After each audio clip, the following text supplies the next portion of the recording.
बिस्मिल्लाहिर्रहमानिर्रहीम। अस्सलाम वालेकुम। ये आपका अपना डिजिटल प्लेटफॉर्म है। मैं तारिक मतीन हूँ। वल्लाहु खैरुल माकिरीन। अल्लाह सबसे बेहतर तदबीर फरमाने वाला है। वही बचाएगा मेरे देश को बलाओं से, जो बारिश में शजर से घोंसला गिरने नहीं देता, इंशाअल्लाह। इमरान रियाज खान की रिहाई कब? इस वीडियो में इसकी बात करेंगे। इस वीडियो में बात करेंगे मियाँ नवाज शरीफ मंजर आम पर आ गए और एक अनहोनी भी हो गई, इसकी भी बात करेंगे। लेकिन इन तमाम चीज़ों से पहले आपसे दरख्वास्त यह है कि इस खाकसार को, इस नाचीज़ को सब्सक्राइब कीजिए, बेल आइकॉन प्रेस कीजिए, लाइक कीजिए, कमेंट कीजिए। यही दरख्वास्त आपसे अलग न्यूज़ के लिए भी है। सब्सक्राइब कीजिए, घंटी का बटन दबाइए, लाइक कीजिए, कमेंट कीजिए। कोई चीज़ लाइक ना करें तो ज़रूर बता दीजिए। अब इस वीडियो के मौज़ूआत में सबसे पहले बात उस मैदान जंग की जो जस्टिस रिटायर्ड मकबूल बाक़िर साहब की निगरान हुकूमत ने सिंध में क्रिएट किया है।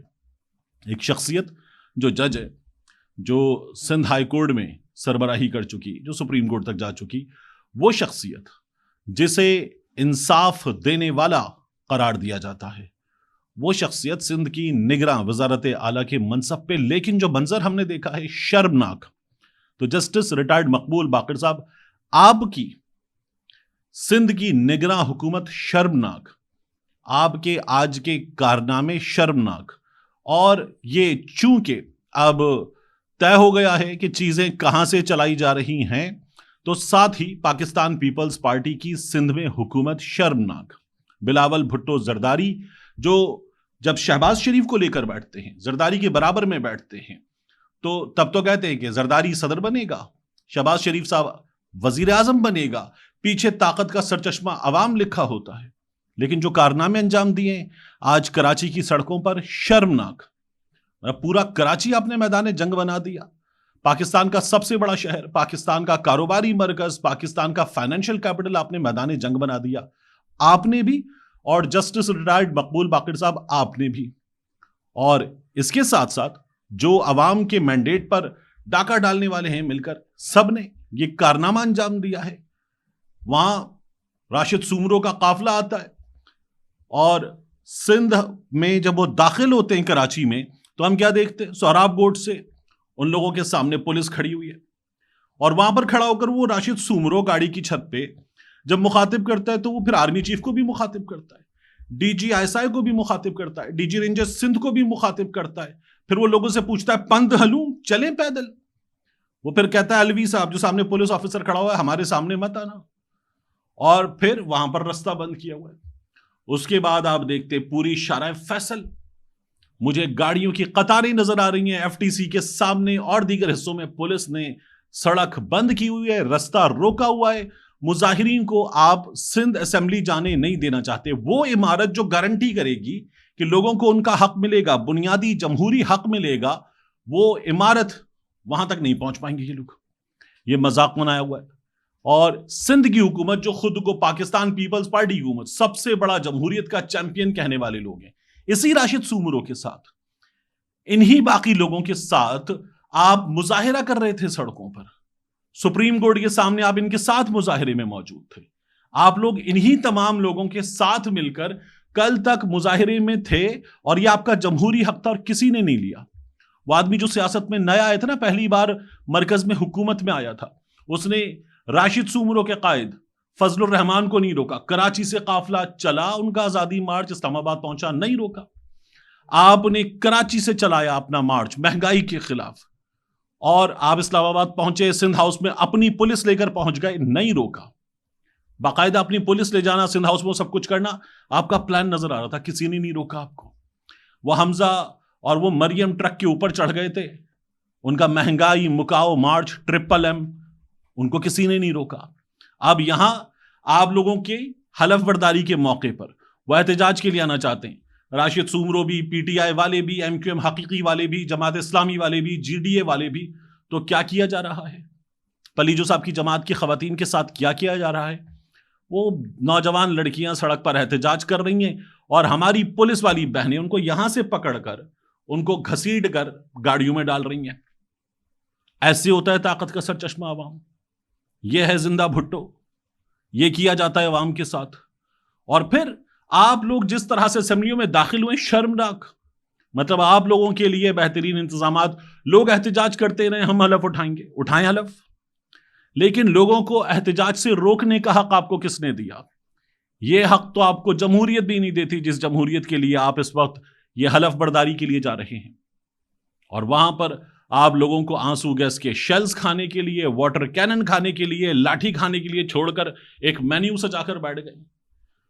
वो एक लंबा चौड़ा मेन्यू टीवी पे घूम रहा है कि आप लोगों की हलफ बर्दारी के मौके पर जो अराकीन आ रहे हैं हलफ उठाने के लिए, उनके लिए क्या क्या इंतजाम हैं। मैंडेट चोरी हुआ है कराची में, हमने खुद वोट डाला और हमने खुद जाकर लोगों के फॉर्म 45 देखे। और ये नहीं कि हमने पीटीआई वालों के फॉर्म 45 देख लिए, उनसे मैच करते हुए जमात इस्लामी वालों के भी फॉर्म 45 देख लिए। तो मैंडेट चोरी हुआ है और उस मैंडेट की चोरी के बाद आप उस चोरी का जश्न मना रहे हैं। यह किया जा रहा है कराची में, और वहां पर आपने लोगों को गाड़ियों में भरकर मारा है। उसके बाद आपने पब्लिक ट्रांसपोर्ट से, वो मिनी बसेज हो W11 टाइप की या वो वैगन्स हो, उतार के गाड़ियों से लोगों को गिरफ्तार किया। ये कहां होता है? पूरा शहर रोक दिया आपने। हमारी इसी टीम में, अलग की टीम में, अलग न्यूज की टीम में जो अब्दुल सत्तार हैं, वो आज हमें दस्तयाब नहीं है, वो नहीं आ सकते। तो ये कारनामे अंजाम दिए आपने। आधा शहर जो है वो इस वक्त अपनी मूवमेंट के लिए बैठा हुआ है, और बादशाह सलामत जो है वजारत आला के मनसब पर आ रहे हैं। और जो बादशाह सलामत वजारत आला के मनसब पर, निगरान वजारत आला के मनसब पर हैं, वो जस्टिस होते हुए ये काम अंजाम दे रहे हैं। कमाल किया है। इसके बाद आप देखिए कि इमरान रियाज खान गिरफ्तार कर लिए गए। करप्शन का केस, वो थराबी झील, उस झील पर आमतौर पर ठेका 1 करोड़ 20 लाख का होता था। वो 4 करोड़ का ठेका लेकर करप्ट है, और वो जो 1 करोड़ 20 लाख का ठेका देता था वो ठीक था। यानी अगर वो भी बचा लेता अपने 2 करोड़ 80 लाख रुपए तो वो ठीक था। तो उस इमरान रियाज खान पे करप्शन का केस बनाया, उस पे, उसके वालिद पे भी करप्शन का केस बनाने की कोशिश की, गिरफ्तार करेंगे। क्यों? क्योंकि वो कहता है ये हथकड़ी लगाकर क्वीन को सलामी दी जा रही है। अब आज उसकी दरखास्त जुडिशल कर दिया गया था, दरखास्त जमानत दायर हुई। अब उस दरखास्त जमानत पे वो राना आतिफ साहब, अजहर सिद्दीक साहब, मियां अली इशफाक साहब की टीम, इन्होंने दरखास्त जमानत दायर की। जज साहब ने अब एंटी करप्शन को नोटिस कर दिया है। ये तमाम काम ना बड़ी खूबसूरती से किए जाते हैं कि ठीक है, जुमेरात के रोज करेंगे, जुमे का दिन आएगा, जुमे के दिन अदालत लेकर जाएंगे, और जुमे के दिन हम इसको जेल भेज देंगे। हफ्ते का दिन आ जाएगा, नोटिस वोटिस होगा, इतवार का दिन आ जाएगा, फिर उसके बाद पीर के रोज एक छुट्टी और आ जाएगी हमारे इस्लामिक दिन की, जाएगा मामला आराम से मंगल तक। उसके बाद जो है वो टाइम गेन करेंगे, सजा मिलेगी। करप्शन हमारी रेड लाइन मरियम नवाज शरीफ का फरमाना है। तो मरियम नवाज शरीफ का चूंकि इमरान रियाज खान ने बाकायदा आकर ट्विटर पे बार बार कहा है इतना झूठ, तो इमरान रियाज खान को सजा देंगे। बड़ा अच्छा मौका है। दिन भी ऐसे हैं कि छुट्टियां वगैरह आ रही हैं, इत्मीनान से इनको अभी अंदर सड़ाया जाएगा, तंग किया जाएगा। कर लें। क्या तंग करने से इमरान रियाज खान की जबान बदली जा सकती है? उसका अंदाज बदला जा सकता है? उसके ख्यालात बदले जा सकते हैं? नहीं बदले जा सकते। वो शख्स तो 4.5 महीने गायब रहने के बाद नहीं बदला। वो बोलने से महरूम रहा, इलाज चलता रहा, वो नहीं बदला। और अब आप समझ रहे हैं कि वो ऐसे बदल जाएगा, इन चंद दिनों में बदल जाएगा। गलत फहमी है आपकी। आपको इमरान रियाज को बदलना है तो आप लोगों को आवाज दे दीजिए। इमरान रियाज खान की आवाज मत छीनिए, उनको आवाज दे दीजिए। वो जो हक मांग रहे हैं वो हक उनसे मत छीनिए। इमरान रियाज खान बदल जाएगा। आपको लगता है इमरान रियाज खान ना बोले तो आप लोगों को बोलने दीजिए। उनके घरों में पुलिस उतारेंगे, माएं बहनें बेटियां गिरफ्तार करेंगे, बाप उठा लेंगे, किसी का बच्चा उठा लेंगे, कारोबार तबाह कर देंगे। ये काम करते रहेंगे। सड़कों पर जाते हुए एक बाप को जो पीटीआई का झंडा लेकर निकला है, उसके बच्चों के सामने थप्पड़ मारेंगे। वो मेहरान वाला अभी हमने देखा था, वो गाड़ी रुक गई, उसकी बीवी उतर गई। अब क्या करूं मैं इसका, मुझे तो चलानी भी नहीं आती, पीछे 3 छोटे बच्चे बैठे हैं। आप ये वाले काम करेंगे तो इन कामों से वो जो गाड़ी में पीछे औरत रह गई वो इमरान रियाज खान बन जाएगी।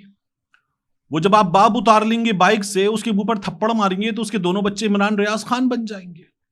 जब आप सड़क पर बैठे हुए शहजाद फारूक को उठा लेंगे तो वहां पर जो लोग ये मनाजिर देख रहे हैं, जो घरों पर बैठे हुए मनाजिर देख रहे हैं, वो सबके सब इमरान रियाज खान बन जाएंगे। आपको इतने इमरान रियाज खान और इमरान रियाज खान, एंकर इमरान रियाज खान, इनकी जबान बंद करनी है तो अपने काम बंद कर दीजिए। ये सारे काम बंद कर दीजिए, इनकी जबान बंद हो जाएगी। इन्हें इनका हक दीजिए।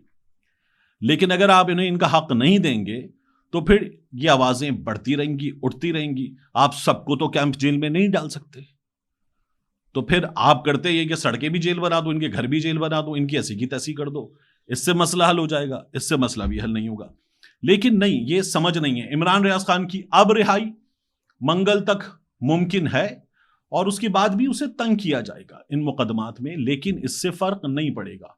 मरियम नवाज शरीफ साहब आ गई, हमारे यहाँ सिद्दीक जान को गिरफ्तार करने के मुतालबात हो रहे हैं, मुझे गिरफ्तार करने के मुतालबात हो रहे हैं, तो आप गिरफ्तार कर लेंगे, हम अदालत में चले जाएंगे, हम जमानत अप्लाई कर देंगे। उसके बाद क्या होगा, हमें 2-4 दिन आप रख लेंगे, हम बाहर आएंगे तो क्या उसके बाद हम बदल जाएंगे, हम वैसे ही बात करेंगे। हाँ, अगर आपका तरीका मुख्तलिफ होगा तो हम बदल जाएंगे, हम बदल जाएंगे तो क्या हम बोलना छोड़ देंगे, तो फिर हम आपको जिस तरह से भी बोल सके उस तरह से बोलेंगे। तो ये तो तरीका है ही नहीं, और ये किया जा रहा है।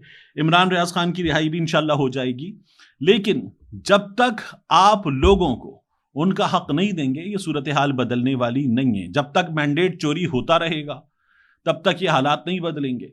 9 जजेस मांगे थे, 2 जजेस मिले हैं, 2 जजेस में भी एक जज साहब वो मिले हैं जिन्होंने सबसे बड़ी तादाद में पाकिस्तान तहरीके इंसाफ के लोगों के कागजात नामजदगी मुस्तरद किए थे। एक डिजाइन नजर आ रहा है, इस डिजाइन के साथ चीजें कैसे बेहतर होंगी मैं हैरान हूं। अब आखिर में मियां नवाज शरीफ साहब मंजर आम पर आ गए। मियां नवाज शरीफ साहब गालिबन 8 फरवरी के इलेक्शन के बाद हमें मंजर आम पर नजर आए थे। 10 या 11 तारीख थी और मियां नवाज शरीफ साहब ने मॉडल टाउन में वो जो लूजर होने के बावजूद विक्ट्री स्पीच की थी, उस विक्ट्री स्पीच में मियां नवाज शरीफ साहब नजर आए थे। उसके बाद मियां नवाज शरीफ साहब मंजर आम से गायब हो गए। आज आए वो शरीफ मेडिकल कॉम्प्लेक्स में, जो बच्चे कामयाब हुए हैं उनके लिए मियां नवाज शरीफ साहब ने आकर खिताब किया। मियां नवाज शरीफ साहब ने खिताब किया और खिताब में अनहोनी ये हुई कि पूरे खिताब में मियां नवाज शरीफ साहब ने कोई सियासी बात नहीं की। लोग इस बात का भी मजाक उड़ा रहे हैं कि मियां नवाज शरीफ साहब ने गालिबन एक बार घबराना नहीं है कह दिया। तो चलिए, मतलब ये घबराना नहीं है जो है वो इमरान खान से एसोसिएटेड हो गया है, लेकिन ना लफ्ज घबराना, ना लफ्ज नहीं, ना लफ्ज है, ये इमरान खान की जागीर नहीं हो गया। मियां साहब बोल सकते हैं, बोलें, अच्छी बात है, मियां साहब बोलें तो सही, कम से कम सामने तो आए। मियां नवाज शरीफ साहब के बारे में तो खबर ही आ रही है कि मियां साहब एक सीट जो हार गए थे बानसहरा से, दूसरी सीट हार गए यास्मीन राशिद से, यास्मीन राशिद साहिबा से भी हारी हुई सीट पर मियां नवाज शरीफ साहब अब अगर हलफ उठाएंगे, असेंबली जाएंगे, उसके बाद ये सब कुछ होगा तो बड़ा मुसीबत है मियां साहब के लिए। तो मुमकिन है कि मियां नवाज शरीफ साहब जो हैं वो कोई एक आध बार असेंबली जाएं और उसके बाद मियां साहब घर पे बैठें, पार्लिमानी सियासत से दूर हो जाएं, इस्तीफा दे दें और अभी निगरानी जारी रखें। अब ये भी कहा जा रहा है कि मियां साहब जो है वो इलाज के सिलसिले में बाहर जा सकते हैं। तो मियां साहब ये सीट भी छोड़ देना चाहते हैं। मियां साहब चाहते हैं ये कि तब मैं हुक्मरानी करूं जब वजारत उज़्मा मेरे पास हो। ये पीछे बैठकर काम करना, रूहानी पेशवा बन जाना मुस्लिम लीग नून का, ये मियां नवाज शरीफ साहब से हो नहीं पाएगा। वैसे भी कहा यह जा रहा है कि मियां नवाज शरीफ साहब ने ये कीमत दी है कि मियां नवाज शरीफ साहब होते वो अब भी चाह रहे थे कि वजारत उज़्मा उनके पास हो, या फिर मरियम नवाज शरीफ साहिबा होती, तो फिर मियां साहब ने कहा कि ठीक है ये कर लेते हैं, ये छोड़ देते हैं। अब उसके बाद मियां साहब आए हैं तो वो दिल्ली छोड़ बैठे हैं। आज की तकरीर में भी उन्होंने कोई बात नहीं की, और उसके बाद मियां साहब अब कोई बात कब करेंगे ये भी देखना पड़ेगा, क्योंकि उनके करीबी लोग बता रहे हैं कि मियां साहब बहुत बुरी तरह से दिल बर्दाश्ता हो चुके हैं। मिलते हैं इंशाल्लाह आपसे अगली वीडियो में।